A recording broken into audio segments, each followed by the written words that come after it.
Welcome back. I'm Brandon, the HBAR Bull, once again joined by Zepsi. We both do some contract work for the HBAR Foundation, but we don't do these weekly updates in any official capacity. We're just coming to you personally to give you the latest in the Hedera ecosystem. Welcome, Zep. How's it going, Brandon? It's going good. We have a lot to cover this week, so we better get into it. But as always, none of this is financial advice. Use it for entertainment or educational purposes only. So the first thing I want to do is give a huge shout out to the Hedera community. They are always so engaged. I think it kind of goes back to the all substance, no hype thing, right? Once you get into this ecosystem, you find so much meat on the bone that it's hard not to get excited about the ecosystem. But you've seen a lot of stuff in social media as far as trending. Can you tell us a little bit about that? Yeah, so first of all, shout out to Dead Pixels. They've got a massive community of their own, organically grown from within Hedera. And I basically put out a tweet saying Hedera has been, or HBAR has been trending for the last 2 days. And they did this sort of entertaining tweet that everyone else then copy pasted and quote tweeted and quote tweeted and quote tweeted. And whilst that, got us trending, and we had, that bolstered our trending, the last sort of day we've seen it go sort of parabolic. HBAR has more tweets mentioning it than ever I've seen. Currently I think it's about 868,000. And when you compare that to last year's bull run, when everyone got excited just at when HBAR was trending with, sort of 4,000, 5,000 tweets. And I think if we can achieve that now in this, whatever this market is, this confused market, if we can keep that momentum going towards a bull run, then, the world really is our oyster. But of course, when you see this much engagement, I've been looking through it. Luckily, all the top comments that are coming up are sort of HBARbarians, are Hedera influencers, Hedera educational people. But when you go into some of the recent tweets, you realize that there's so many people engaging with HBAR because there's a lot of meme coins. And so whilst that might seem, counterintuitive, why should we be celebrating all these meme coins, meme accounts, tagging HBAR? The only reason they've tagged HBAR is because they've seen value in gaining engagement by tagging it. So in that sense, it's a positive indicator. The more meme, the more opposite accounts in other ecosystems are tagging HBAR, the more people from those other ecosystems are seeing it. And even if, no one's paying attention to the memes, just seeing HBAR trending in the bottom of your screen, especially with that many tweets, is going to turn a lot of heads. So whilst a lot of that activity is coming from meme accounts, it's a massive positive indicator that the meme accounts have seen value engaging us. And of course, irregardless, everyone is seeing that HBAR is trending. So, positive news all around there and great momentum. Yeah, no question about that. Again, huge shout out to the Hedera community. They do a fantastic job making sure the word gets out there. All right, the next thing we wanted to get into is last week we noticed a new fungible token, xBucks, was getting a lot of traction in our network analysis. And I did a little bit of research and I found out that it comes from something we covered several months ago, and that's Xeni. They're in the travel industry, and the research I got into did not disappoint. I got a hold of Sachin. He is the CEO of Xeni, and he had some fantastic insights, so listen in. Sachin, I covered XeniPay back in November of last year, but to get our audience up to speed, could you explain XeniPay and how it leverages Hedera? Absolutely. Thank you for having me here, Brandon. I just want to go back to why XeniPay is required in travel industry, and then explain you why it's important and why we are leveraging Hedera. Basically, we are solving the complex payment problems and the data problems in travel industry. Xeni is Shopify of travel, which allows anybody to launch their booking engine. So we allow every single travel resellers, event organizer, influencers to launch their own booking engine. What they do, they onboard users, influencers onboard their followers, and these guys go and make the bookings, travel bookings on those Xeni powered sites, fully white label, where all these transactions, we are the merchant of record. So to create a single source, we rely on a huge, so the number one, we're looking for a very trustworthy platform where all the parties involved in complex transaction, and we should be able to show them what are the transparent data has been moved from party A to B, how much commission is owed to who, and what are the cogs between the multiple counterparties, right? We basically embed the business rule directly into the contracts and keep the track of the entire amount owed to each party. So Hedera ecosystem allows that very reliably. We establish the trust by logging that data on Hedera mainnet, instantaneous, it's cost effective, and also it helps us because the gas fees are pegged to the dollars. So we are not paying a variable gas fees. It's very expensive for travel industry to adopt an Web3 technology which has a variable gas fee. Hedera was a great partner. It's a no-brainer. That's certainly a problem we see across the board. It's not exclusive to travel. Of course, anybody who has these variable fees, it can make it hard to plan their business for the future. So the next thing I wanted to touch on is I noticed last week that your fungible token xBucks was the most transacted token on Hedera. Can you explain why we're seeing such a ramp up in the use of your token? Absolutely. Um, so as we're bringing more and more people into our ecosystem, we create a wallet account for every single users who comes on our system, and we attach that wallet to it's already embedded in our onboarding process. We attach that wallet to the transaction or a travel booking or a cancellation modification, and also that same xBucks tokens are moved between the multiple counterparties. So huge influx in the ecosystem. We have a high volume of users who have associated xBucks accounts, wallets, who are mainly transacting within the ecosystem. That could be the major reason. We have recently onboarded around almost 150,000 users. We are hoping to have another quarter of a million users in next 1 quarter, and who will be actively using these wallets to either make the travel booking or payment settlement or commission settlement. So yes, it's a very exciting thing for us. I'm glad we could contribute into Hedera's journey of many billion transactions, and we are there. We are in your books. Well, we're certainly excited to see what you're doing, and this is music to our ears to have that kind of Yeah, engagement and that kind of user base. yeah. So, is there anything else that the community might be interested in that Xeni is working on at the moment? Absolutely, absolutely. I mean, in short term, our focus is going to be expanding the user base, because we have major partners who are lined up who have a user base of maybe million, 2 million closed user group communities. Once we start activating them, that means they are already onboarded with the Web3 ecosystem, which is currently is kind of stagnant. There are early adopters and late adopters, but there is not much incoming traffic in Web3. So Xeni is allowing all the Web2 guys seamlessly come into the ecosystem and rip the benefit out of it. So expanding user base is our short-term focus, but we're building an amazing benefits to all these travel holders. We're planning to launch a travel reward loyalty program where every wallet holder will have a certain loyalty rewards, and they can spend it and shop it on the Xeni powered website, white label websites. We're also tokenizing the travel in future very soon. So, for example, think of it, Brandon. You made a booking Four Seasons New York for the month of December, and you booked it for 3 nights. Let's say you made that booking, and your plans have changed, and you can't go anymore. But if you shop with the Xeni ecosystem and you have a wallet, and we can convert your booking into NFT, and now that becomes an asset, and maybe the price you booked for could be a lot cheaper, and now you can sell it at a very higher price, and that booking will automatically get modified. So we're positioned so well to bring the disruption of Web3 into Web2 ecosystems.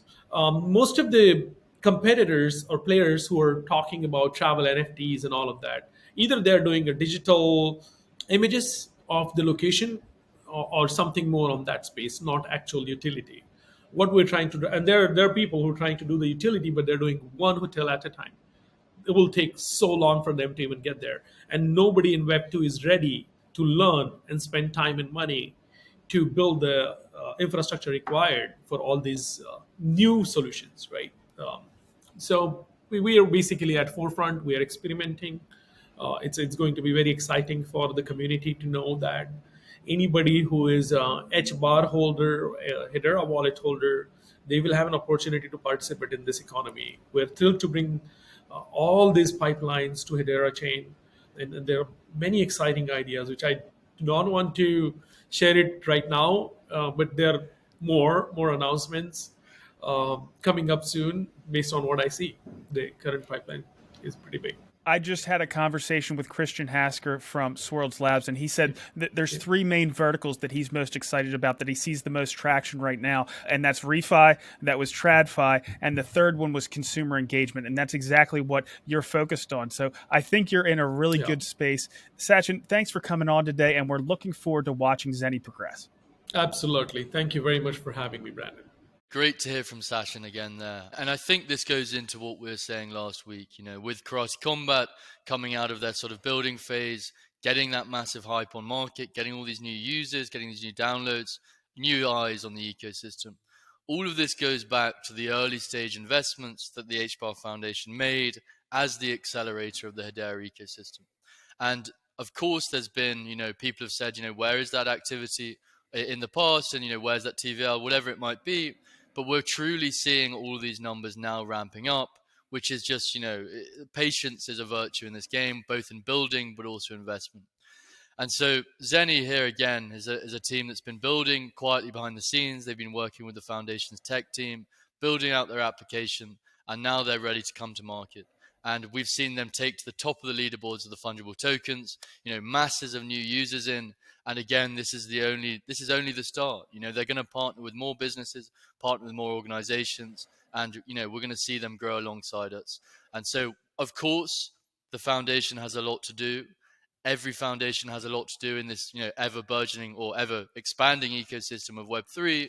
But that's not to say that these early investments aren't paying off. And I think that's something we should be celebrating as a community, in the light that there is more to do, but celebrating these early successes, I think, is important. So it's great to see the team there bringing that main activity.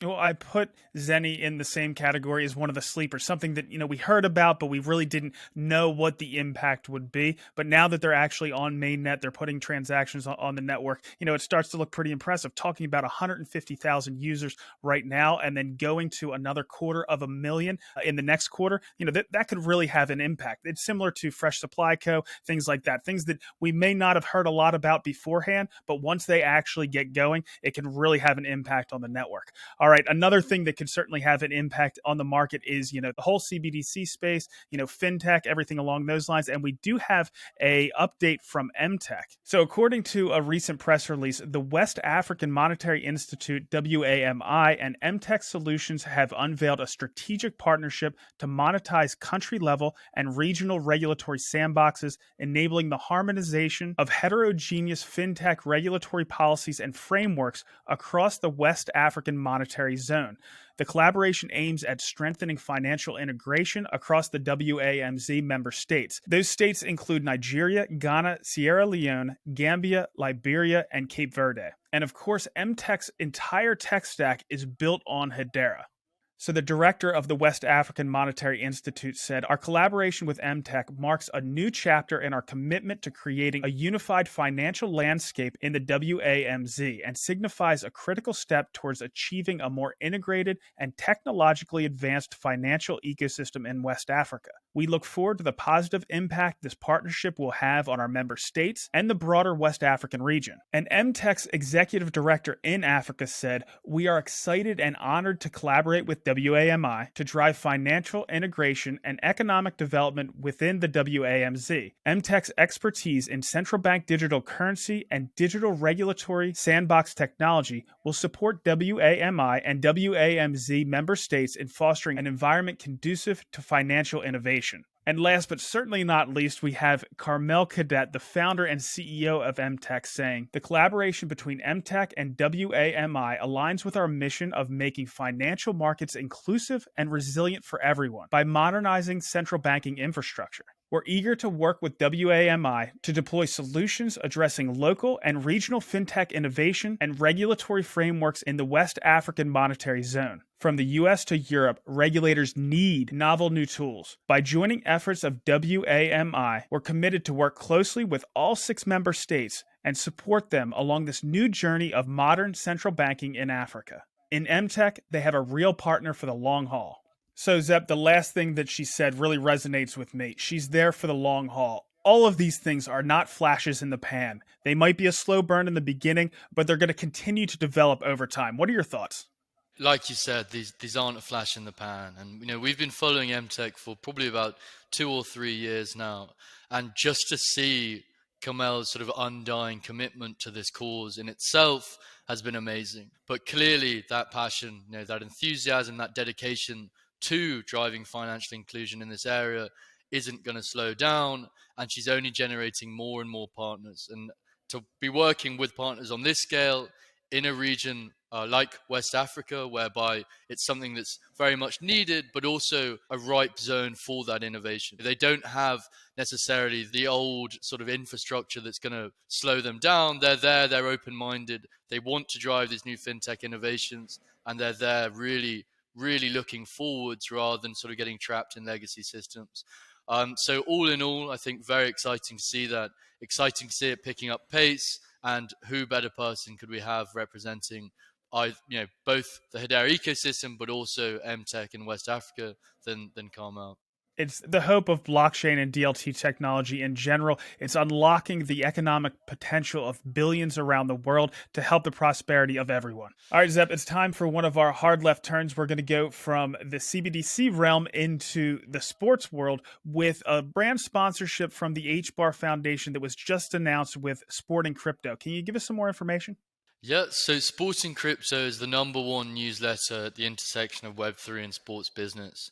And in terms of, one of the economies that's getting built on Web3, consumer engagement and sport is one of the biggest. We've seen the likes of Karate Combat gaining this adoption, gaining this recognition from the likes of, Joe Rogan. It's clearly something that people are interested in, and clearly something that adds value when working with Web3. And so you look at a newsletter and you think, what is the point of having a brand sponsorship? The main thing, of course, with any brand sponsorship is to get the brand image out there, to shine light on what the brand's doing. And for the people reading it, you want to have as high caliber readership as possible. And that is exactly what Sporting Crypto has achieved.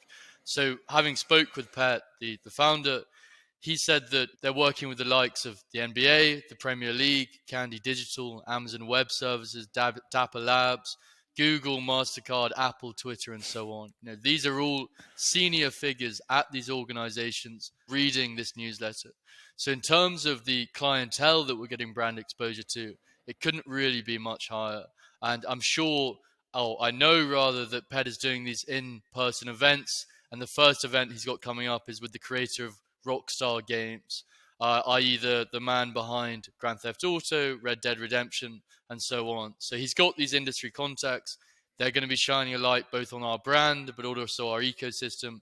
They're going to have a podcast coming up with a similar caliber of people and Hedera ecosystem projects. So definitely for brand exposure, for exposure to Hedera, this is, in my opinion, a great early investment. Well, I do have a quick quote from Pat. He said, "I'm delighted that Sporting Crypto has found a great supporter in the HBAR Foundation. This brand sponsorship will help grow the newsletter and become one of the most important media brands in sports innovation and entertainment. It will also help accelerate our multimedia plans with the launch of the Sporting Crypto podcast, as well as aid in development of any products and services we begin delivering in the future." David, the COO of the HBAR Foundation, also had a comment. He said, "It's important that we continue to reach industries that can take advantage of the growing Hedera ecosystem. Sporting Crypto is cultivating a sophisticated audience in a strategic market that is uniquely positioned to leverage the strengths of Hedera, and we look forward to continue working with them to spotlight the benefits of building in our ecosystem." And Zep, like you mentioned, one of the first things where we've had a lot of success is Karate Combat, and they just actually got their token listed in Saucer Swap, so that's good to see. We're getting our DeFi ecosystem involved there. And also somebody who deserves a lot of credit, or an entity that deserves a lot of credit with Karate Combat, is Blade Labs. And I was able to catch up with Sammy, the CEO of Blade Labs, to talk about Karate Combat, to talk about their integration with Decent as well, which we talked about last week. So let's listen to what he has to say. Sammy, can you tell us about your latest integration with Decent Wallet and what it means for your business? Yeah, absolutely. So with Decent Wallet, we work with them actually for over a year together, trying to define what the best user experience is, and also work with them to enable the required APIs so that they can enable the staking that Ledger, for example, hasn't been able to do today. So, at the heart, a wallet is basically a private key manager. So we want to provide the user with as many options as possible because there's different users. Some prefer a cold wallet, some prefer a hot, some prefer a recovery option that is decentralized. Others are happy with recovering from a cloud. So our mission, we feel like, is that we need to provide the user with the various options to manage their keys. We're also working with them now to incorporate switching of keys. So if you have a hot wallet, you can switch your keys to a cold wallet. You can switch keys from a hot to hot, or vice versa. If you have a cold wallet and you just are okay with managing it in your hot wallet, then that's also okay as well. So that's what we did. And also, very importantly, we work with them to enable other wallets to integrate as easily as possible. So the hope is that other wallets, Hashpack and Kabila and all the others, would be able to do exactly the same to provide this option for the greater Hedera ecosystem. Well, this kind of shows how it does take time. You said you've been working with Decent for a year before this actually came to fruition. So it just goes to show with any of these use cases or this infrastructure that gets built, it really takes some time to develop. Absolutely. And I mean, the importance also is, I think, to define with these integrations what we want the user experience to be, because alone we can't do it. And so, Decent Wallet, they have invested a lot in trying to become the cold wallet for the Hedera ecosystem. And I'm aware of Citadel and some others coming along. But yeah, we need more of these, invested partners to come into the ecosystem. So we're very happy to be working with them.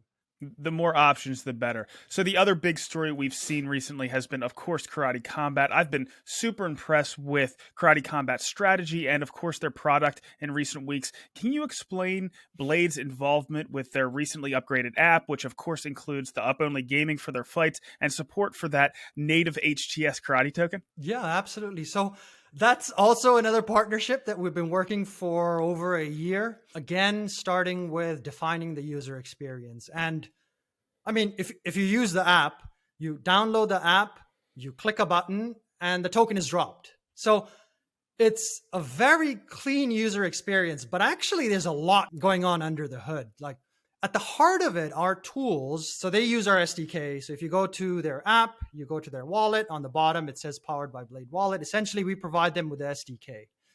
And our tools essentially are a means to incentivize community behavior. Like that's what we think the big promise of tokens are. So Karate Combat has these tokens, and they wanted people who downloaded their app and who are active community members and who hold certain NFTs to get rewarded.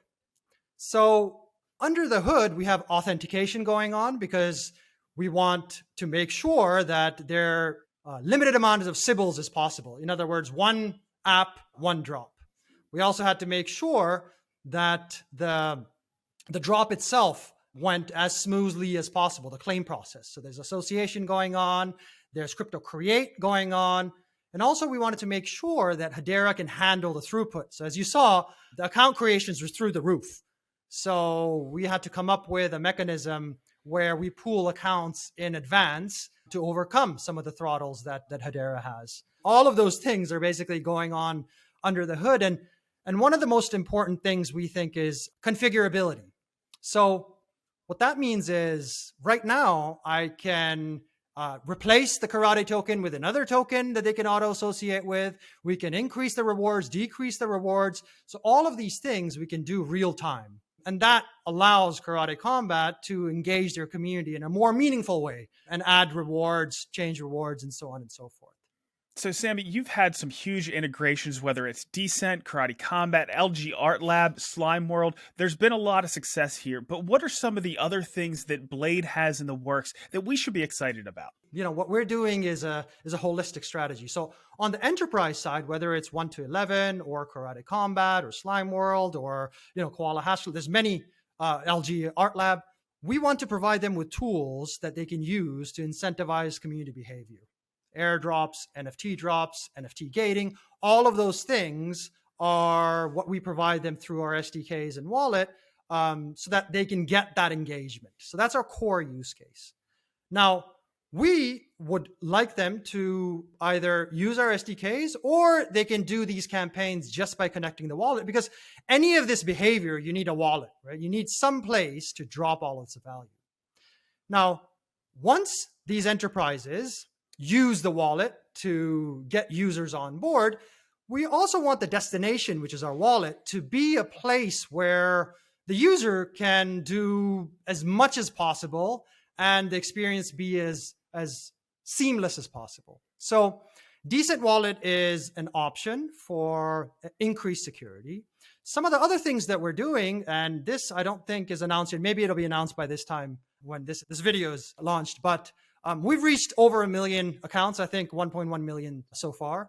So it's basically a celebration. As our next phase of our plan, we're slashing all Blade fees. So if you go to the wallet, you'll only have to pay network fees for NFT swaps, for any transactions on Hedera. Not just that, on-ramps, we're slashing fees. Off-ramps, we're also slashing.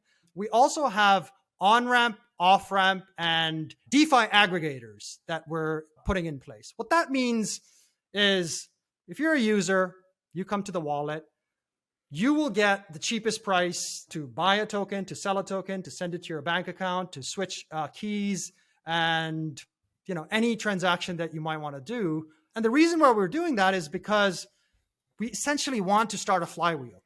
Enterprises do incentivize their communities on Blade. The users come on Blade and get as much value as possible, including all these drops that we're doing with various enterprises. So I know it's kind of like a puzzle and we're doing all these different things, but it's all in an effort to kind of start this flywheel. And we think that we're actually very close. That's what we start to see when you have an ecosystem like this. Once we have all the pieces in place, that's when it can really start to take off. But Sammy, thank you so much for swinging by, for all that you do in the ecosystem, and I'm sure we'll talk to you again soon. My pleasure. Thanks a lot. Always great to talk to Sammy about those kind of things. I do want to say that Hashpack also just integrated Decent as well, so we can get access to their hardware infrastructure from 2 wallets in our ecosystem. All right, we are going to take another left turn here to Tejouri, which we talked about several months ago. Can you give us some more information on that? So again, a while ago, we had one of these early investments, which is sometimes easy to forget given how many there's been. But this was an especially big one. Tejouri was created by the DIFC courts, which is the court system of the DIFC, i.e. the Dubai International Financial Center. And this is no small player. The DIFC is the leading international financial hub in both the Middle East, Africa, and South Asia, and is based in sort of the heart of Dubai. I think even with the press release, we had a quote from the Crown Prince. It was that sort of established. And Tejouri is basically a digital vault. So you can store all of your licenses, all of your estates, all of your will, whatever it is, all of the most important administration sort of parts or components of your life. You can store them in this vault secured by zero knowledge proofs and also the innate security of the hash graph algorithm. So you have this vault where everything is sort of looked after for you and everything is automated at specific events. So for in the case of someone tragically dies, you announce this person's died and then it goes through this vault to all the right players, gets signed off by all the right players, all with the security, like I mentioned, of the hash graph, but all in a private and streamlined fashion, so that the families of the person who sadly died doesn't really have that immense overhead on top of a tragedy. So it's a way really of streamlining admin for certain life events, and clearly that's been recognized by the Dubai region itself, but in particular the Taboola Tech GovTech Innovation Award. So there they were awarded the UAE Empowerment Initiative of the Year Award, and again that's a testament to the caliber of investments the foundation has made and the teams that we're building with. And I'm excited to learn more about that project and the continued sort of building in the UAE with Hedera. I think Tejouri is an example of a compliance first use case, and we've seen that in a couple different areas. Toko is a fantastic example of that, and they actually had some news come out this week as well. So a press release said that Quarter Inc., the nation's first owner-occupied fractional equity home funding program and technology platform, today announced the tokenization of home equity on the Toko asset tokenization engine. Quarter's pilot home, purchased for $740,000 in Longmont, Colorado, was financed with third-party investors directly supplying supplying 97% of the purchase capital as alternative financing to mortgage credit. This investment capital was minted into the quarter asset token, a smart contract representing proportional ownership of the home and rights to a monthly fee. The quarter HPI token will represent future appreciation of the home. So Scott Teal with Toko, we've had him on the show a couple times before, said that Toko is proud to collaborate with the Quarter Homes team to deliver this landmark moment in evolution of finance and to help deliver blockchain's promise to financial inclusion through real-world asset tokenization. The Quarter tokenization project is exciting and one of our favorites as it represents tradable investment securities backed by the largest and most stable asset on Earth, owner-occupied homes. Investors will have the option to buy, trade, and sell tiny passive portions of homes on the Quarter network as an alternative to active whole home investment. So Zeb, we've been talking about Red Swan in the past few weeks, but it seems like it's full steam ahead on tokenization of real estate and securities. Definitely. And I think one of the key points of this announcement is that it's landmark. This isn't just theory anymore. This isn't just Web3 speculation. This isn't just speculating on a vision of what could be. This is real life, real value being created on Hedera, and what seems like the first of this instance to happen. This is a massive innovation, and Hedera isn't just talking, it is also walking the walk. And I think we're going to see this over and over again. We are one of the few chains that can realize the promises of Web3. We had the Cardano hype. I'm sure there's great stuff still going on there, but they had these sort of hype, these narratives of sort of saying driving financial inclusion, banking the bankless in Africa. But so far, no chains have really done that other than Hedera and a handful of others. We've seen EMTECH, we've seen YPay, we've seen all of these amazing innovations. And now the next is, of course, real-world asset tokenization, Toko. And so look at the chains that are actually delivering on these promises, not just making them. And that, of course, is Hedera. And the breadth of the use cases being built on Hedera is really mind-blowing. So the next guest that I wanted to have on is from Hashwise, and they are working with a really big name. So listen to the CEO of Hashwise, Kason, tell us about their innovation. Kason, to start off, before we get into who you're working with, can you explain what problems Hashwise actually solves? Yeah, sure will. So, and just a little background. So my company, C10 Global Strategies, we pursued this solution called Hashwise to be a distributed application that solves a problem with misinformation and disinformation within the model-based system engineering realm. And so we did this in concert with Acor, Jim Nasser and his crew there, and Kennesaw State University helped us out as well. Essentially, one of the things that we thought about is that when you put a document on a distributed ledger, if it's not the truth or if it's not fully accurate, then it's kind of garbage in, garbage out. So we wanted to try to get to the why behind the truth. So within model-based system engineering, this can be very important because it's not as much about nefarious actors doing something wrong. It's actually about just human error on the input side of things. So what is model-based systems engineering? So let me explain that. There's kind of three layers. You have systems engineering, which people may be familiar with, and then model-based systems engineering, and then ultimately they're looking to do digital twins. And that would be kind of the final layer. And distributed ledger technology will have to play a role in this. So when a group of engineers or institutions come together to develop a project, you have multiple people contributing on multiple fronts, both hardware, software, and human systems to design, to develop, and to ultimately operate a project through its full life cycle. They often are giving multiple inputs from different angles for different reasons, all with the same goal, but human error can come in when they share that information with each other through files and through models and various things, and it can cause confusion down the line. We just thought that, hey, you know what? Okay, we can record a lot of transactions on Hedera, but what if it's being inputted incorrectly? Can we go back and try to, through using metadata, try to get to the why behind what the truth is going to be? Can you tell us a little bit more about the pretty impressive name that you're working with on this project and why they are interested? Yeah, absolutely. So we were fortunate enough to become a vendor for NASA, and they basically put out a request that they wanted to start using blockchain for digital transformation within a couple areas within what NASA does. One being model-based systems engineering, the other being space mission management. And as we got into the project with NASA, they kind of honed us into a specific problem that they have in the way that they manage projects. So they bring in other institutions to work on a project, say like a satellite. And all these different institutions are using some form of model-based systems engineering. They don't all do it the same way. They all use different software and different models, but they're all using it to get to the end goal of developing that component that they're responsible for on the satellite. Excuse me. And somebody at NASA, what we call the principal investigators in the middle, trying to bring all that information together. Well, they still do this on an Excel file. And so on that Excel file, you can have information being put in there, and it can be, usually it's correct, but if there's any minor errors, whether it's somebody fat fingered a number or left out a decimal, or they changed a component from copper wiring to aluminum wiring, that can change many things down the line in the whole system. So it's because it's a system of systems. And so the things that the NASA is concerned about are mass, volume, and power on all these systems, because all that adds up and ultimately results in a particular cost, time, and risk and performance for that project. And so our whole goal was to help solve a problem that they had, a pain point that they had, and that was to eliminate errors in this collection of bringing information in from all the model-based systems engineering processes that they were pulling together. And so that ultimately was the goal, to get to the why behind the truth.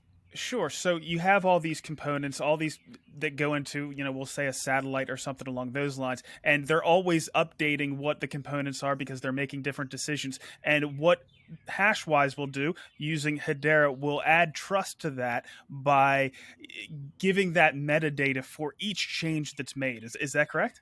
Yeah, that's correct. Yeah, and so the goal was to actually even detect changes within a document. So let's say you have, everyone's contributing through an Excel file, and it's all being emailed to this person in the middle, right?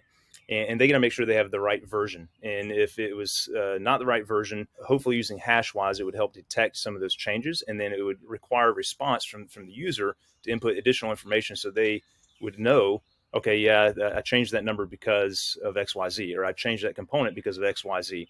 And so it's more of a way of collecting the motivation or the reason, whether it was a mistake, an omission, a substitute or an error within that document, and then making a clearer picture. Because ultimately, this one document that's managing all the other institutions and their model-based systems engineering process becomes a proposal, which becomes something they also use for the life cycle of the project. And some of those errors have caused $250 million projects to fall offline because they had too many errors in them. So it's a solution that solves many headaches, many frustrations within NASA, and it helps keep multi-billion-dollar projects moving forward. Okay, son, thank you so much for swinging by today. We're really excited when we hear names like NASA, so good luck. Yeah, thank you very much. Appreciate it, Brandon. Talk to you soon. So, Zep, I do want to highlight that the partnership with NASA is very early in the process, but it is going to be exciting to see what they're going to do. And of course, it's great to see that NASA has interest, a governmental agency has interest in the potential of DLT technology, and in particular, Hedera. So the final thing before we get into network analysis you wanted to highlight was Lumos Labs had an announcement this past week. What do you have for us? Yeah, so Lumos put out the next 20 startups that have been shortlisted into the boot camp phase of the Hatch 2 Web3 accelerator. And, we've had great builders in the past, but I think this one is particularly interesting in what looks like, at least from the external perspective, the quality of these teams building. Some of these already have a lot of followers established. A lot of them have, a very strong social presence or a strong internet presence. Looking at some of the things they've already built, they are looking at a very high grade. You can go on to the blog itself. There's 20 different teams that have been mentioned, but they go from sort of gaming to DeFi to NFTs and beyond. Some great retail applications on there. And I'm excited to follow them throughout the course of that accelerator. Absolutely. And it looks like next week or the week after, there's going to be a Twitter space where we're going to be able to have a conversation with Lumos and find out about everything that they're working on. All right, let's get into some network analysis. All right, over the past 24 hours, we have over 81 million transactions. In the middle of the week, we did see a drop-off, but we've still had over 500 million transactions over the past week, which helped us pass 10 billion transactions on the network. So that's a pretty big milestone. And it was great to see a tweet that was put out with Lehman checking off yet another one of those major milestones. And of course, we have time to consensus, still under 5 seconds. And account growth has still been really strong this week with over 35,000 accounts created. Moving down to our fungible token summary, we have Energy Trade Token, which remains at the top. It seems like they're just trying to get good distribution with their token, but they really haven't developed a use case as of yet, but hopefully they'll develop something in the future. Of course, we have Wrapped HBAR, Sauce, Dovu, and USDC in the top 10 over the past week, showing that our DeFi ecosystem is healthy. And xBucks is still in the top 10 with almost 9,000 transactions over the past week. Zero, for anybody that wants to know, is a meme coin on the Hedera network, and we also see Karate holding in that top 10. And moving down to our non-fungible tokens, of course, Ashfall is always in that top 10. We have our naming service. We still have Elf-U, the cosmetics company. HBAR Pandas and Wizards are also in that top 10. Zep, is there anything else you'd like to highlight as far as NFTs this week? Yeah, so again, I think Communify, which is the platform being built by Dragma Labs, is really, really exciting to see. You know, they came out with their first character this week, which was the byproduct of, you know, a few different members of the ecosystem working together under Communify, under Dragma Labs, but they've been working with all the other NFT projects to promote this, get strong acceleration out the door. And so we've seen the first character, which it looks like is going to be part of a racing game, which is very exciting. You know, this is a game that anyone in the community will be able to play if they own the NFT, and they'll be able to use whatever fungible tokens that exist in the ecosystem that have signed up and use them for all sorts of things to benefit from awards and stuff like that. So it's this additional layer of utility to fungible tokens in the ecosystem, and they look like they're really accelerating their progress. So definitely want to keep an eye on. And another thing I want to mention, and I don't know if it's actually going to come to reality, but Karate Combat is really looking at our NFT ecosystem to see how they could leverage it to possibly get some more exposure. So hopefully I'll have some more information on that next week. With that, let's get into DeFi. Starting out with DeFi Llama, not including stated liquid staking, total value locked on the Hedera network is at about $25 million. Over the past week, Saucer Swap's TVL has dropped about 4% to a bit under $17 million. Pangolin has dropped 8% to about $6 million, and HelloSwap has been the outlier this week, jumping over 17% to $2.3 million.